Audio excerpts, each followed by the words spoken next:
इससे आने वाले चुनाव में, पंचायती राज चुनाव में, नगर निगम चुनाव में भारतीय जनता पार्टी को वोट नहीं देंगे।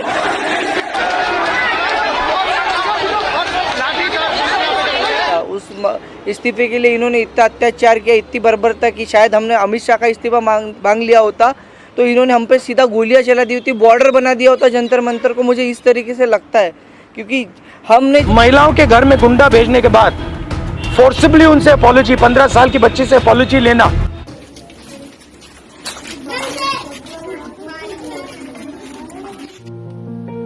जुल्म फिर जुल्म है, बढ़ता है तो मिट जाता है।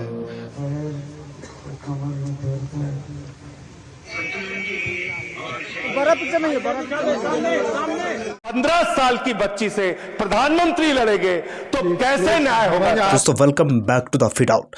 दोस्तों आज 6 अगस्त और आज की वो तमाम बड़ी खबरें जिसे लेकर हम आपके सामने आ चुके हैं। खबरों में हम बात करें लेकिन कुछ खबरें हिंट के तौर पर बताना चाहूँगा।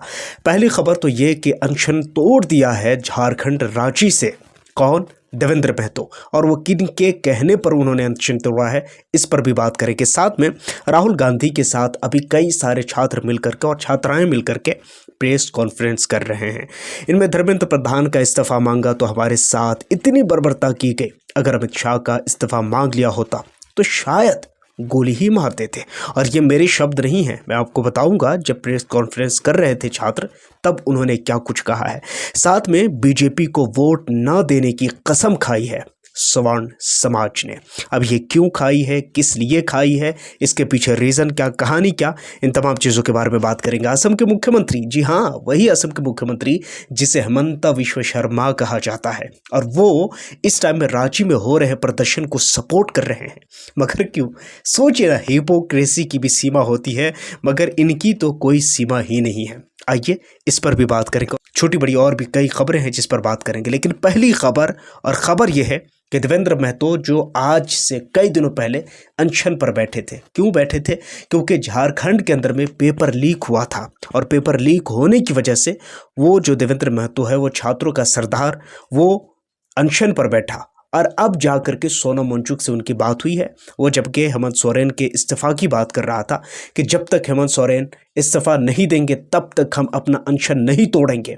मगर इस टाइम में खबर ये आ रही है कि सोनम वांगचुक के कहने पर देवेंद्र महतो ने इस टाइम में अनशन तोड़ दिया है।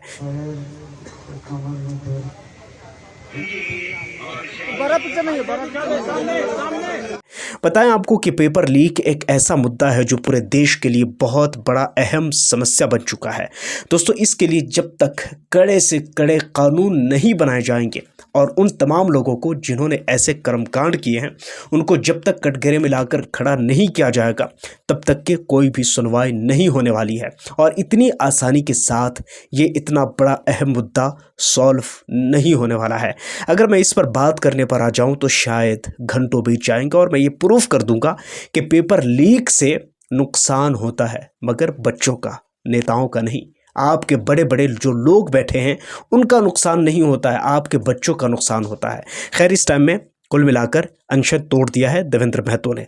अब आइए दूसरी तरफ बीजेपी को वोट नहीं देने की कसम खा रहे हैं स्वर्ण समाज के लोग। और वो क्यों खा रहे हैं? जयपुर में लाठीचार्ज के बाद राजपूत समाज ने कसम खाई है कि आने वाले किसी भी चुनाव में हम बीजेपी को वोट नहीं करेंगे। इससे आने वाले चुनाव में, पंचायती राज चुनाव में, नगर निगम चुनाव में भारतीय जनता पार्टी को वोट नहीं देंगे। अब ये पूरा मामला क्या है इसे समझिए।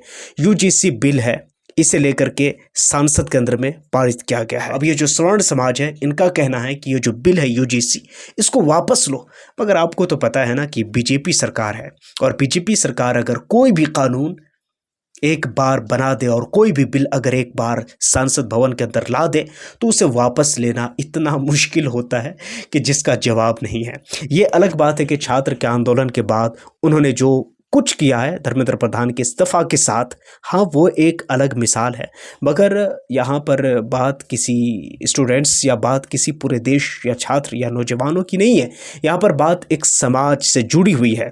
इसलिए मुझे उम्मीद है कि बीजेपी इस पर शायद सुन ले तो बड़ी बात होगी। लेकिन इस टाइम में खबर तो यही है कि बीजेपी की सरकार में और बीजेपी की सत्ता में बीजेपी के पुलिस वालों ने इन स्वर्ण समाज के लोगों पर लाठीचार्ज किया है, जिसके बाद ये स्वर्ण समाज के लोग, राजपूत समाज के लोग कसम खा रहे हैं कि अगले किसी भी चुनाव में बीजेपी को वोट नहीं करेंगे। खैर ये तो आने वाला वक्त बताएगा। लोग कह रहे हैं कि कोई फर्क नहीं पड़ता है, यहाँ भारत में वक्त आने पर लोग कसम भी खाते हैं, वक्त आने पर लोग बड़े बड़े बातें और वादे करते हैं, मगर जैसे ही चुनाव करीब आता है तो नोटों की गड्डियाँ देखकर बड़े बड़े लोगों की ईमान भी पिघल जाते हैं और डोल जाते हैं।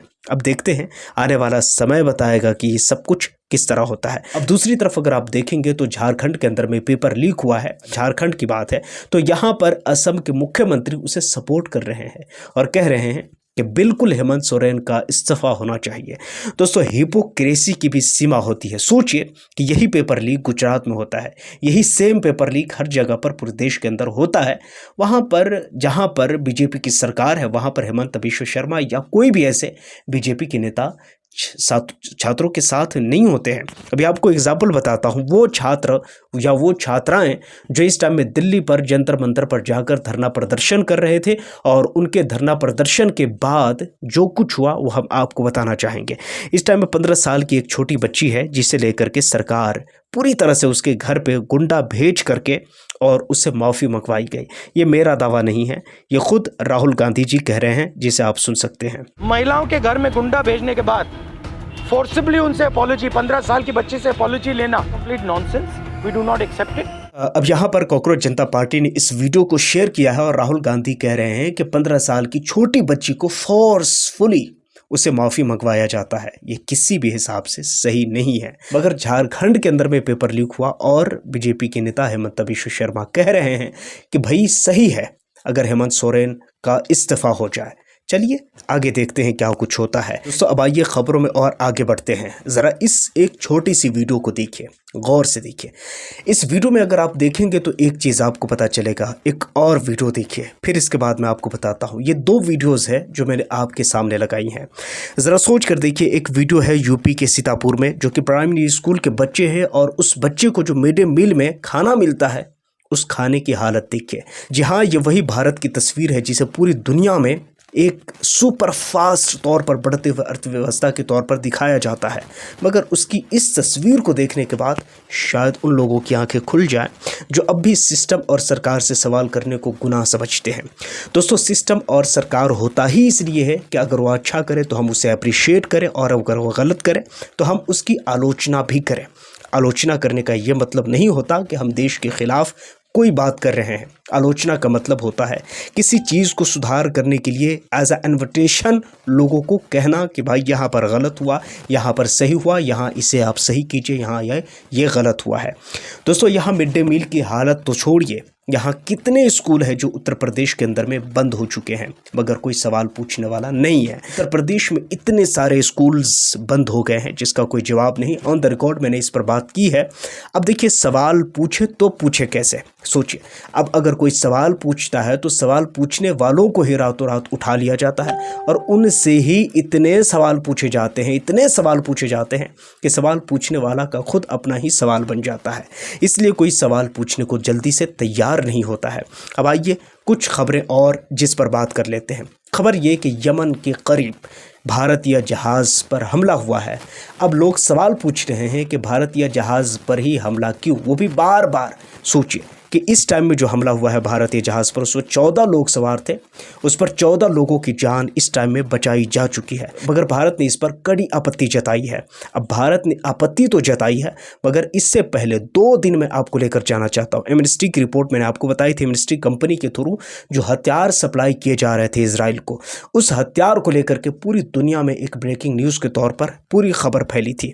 अब उस खबर को क्या आप लाइटली तो ले नहीं सकते, आसानी के साथ तो आप ले नहीं सकते। सकते हैं। अब मैं आपको छोटा सा सवाल करता हूँ, किसी भी रिपोर्ट्स में अभी तक आपने ये सुना कि किसी भी शिप पर पाकिस्तान का झंडा लगा हो और उसे मारा गया हो, किसी भी शिप पर चाइना का झंडा लगा हो और उसे मारा गया हो? सोचिए कि आखिर ये सारा कुछ भारत के साथ ही क्यों होता है।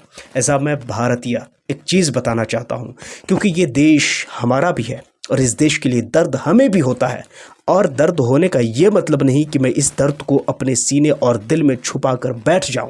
ये तो किसी सत्ता पक्ष का काम हो सकता है, मगर किसी भी ऐसे लोग जो निष्पक्ष हो उनका काम हरगिज़ नहीं हो सकता कि वो इस दर्द को छुपाकर और चुपचाप बैठ जाए। अब मेरा छोटा सा सवाल और मासूम सा सवाल ये है कि इस टाइम में जिस भी शिप पर भारत का फ्लैग लगा हुआ होता है उसे ईजिली टारगेट किया जाता है। इससे पहले भी आपने देखा कि अमेरिका ने भारत के ही फ्लैग लगे हुए शिप पर हमला किया, जिनमें 3 लोग करीब मारे गए और वो तमाम के तमाम भारतीय नाविक थे। अब सवाल ये है कि आखिर भारत के ही शिप पर बार बार अटैक क्यों होता है? इसका सीधा और सरल सा जवाब है, और वो ये जवाब है कि इस वक्त हमारे फॉरेन रिलेशन पर फिर से गौर करने की ज़रूरत है।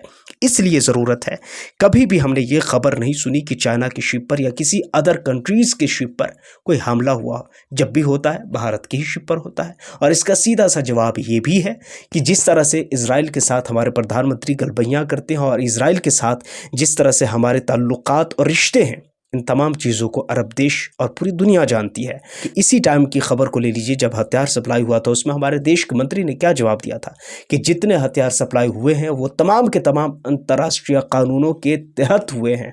अब ऐसा तो नहीं कि ये सब कुछ इलीगल है, मगर सोचिए कि आखिर इन चीज़ों को वो बर्दाश्त कैसे कर सकते हैं। एक छोटा सा देश जिसे इजराइल कहा जाता है, उस देश की खुशी के लिए क्या हम इतनी बड़ी कुर्बानी दे सकते हैं? अब देखिए, इसी कुर्बानी का सिला है जो हम अभी तक कुर्बानी दे रहे हैं। और इस टाइम में फ़िलहाल यमन के तट पर जो कुछ हुआ है उनमें लोगों की जान जाने की कोई खबर तो नहीं। जो लोग वहाँ उसमें सवार थे उनकी जान तो बचाई जा चुकी है, मगर सवालिया निशान बहुत बड़ा लग चुका है। और बार बार ऐसे होने की वजह से भारत के लोग भी इस चीज़ को अच्छी तरह जानते हैं कि आखिर ये सब कुछ क्यों हो रहा है। दोस्तों, सवाल कई सारे हैं, मगर उसका जवाब सिंपल और सरल है। और जवाब ये है कि जब तक हमारे फॉरेन रिलेशन ठीक नहीं होंगे उस वक्त तक के हमारे साथ ये सब कुछ होता रहेगा। अगर आप गौर करेंगे तो इजराइल के साथ संबंध इन तमाम चीज़ों को लेकर के, तमाम अरब देशों को लेकर के, मैंने पहले जो वीडियो बनाया उसमें मैंने बार बार इस चीज़ का जिक्र किया है कि कहीं ना कहीं वहाँ के जो राजा है, चाहे सऊदी अरब, कतर, दुबई, बहरीन में जहाँ भी है, वहाँ के जो राजा है उनका संबंध इजराइल के बेंजामिन नेतन्याहू के साथ अच्छे तो हो सकते हैं, मगर वहाँ की आवाम, वहाँ की जनता के साथ इजराइल के लिए नफ़रत वैसे ही है जैसा हम और आप सोचते हैं। खैर दोस्तों, इन तमाम खबरों के बारे में आप क्या कहते हैं नीचे कमेंट सेक्शन में ज़रूर बताइएगा। पहली बार आए हैं सब्सक्राइब ज़रूर कर लीजिए, बेल आइकन को प्रेस कर लीजिए। अपना बहुत सारा ख्याल रखिए। मिलता हूँ किसी और वीडियो एंड टॉपिक के साथ। जब तक के लिए थैंक यू फॉर वॉचिंग।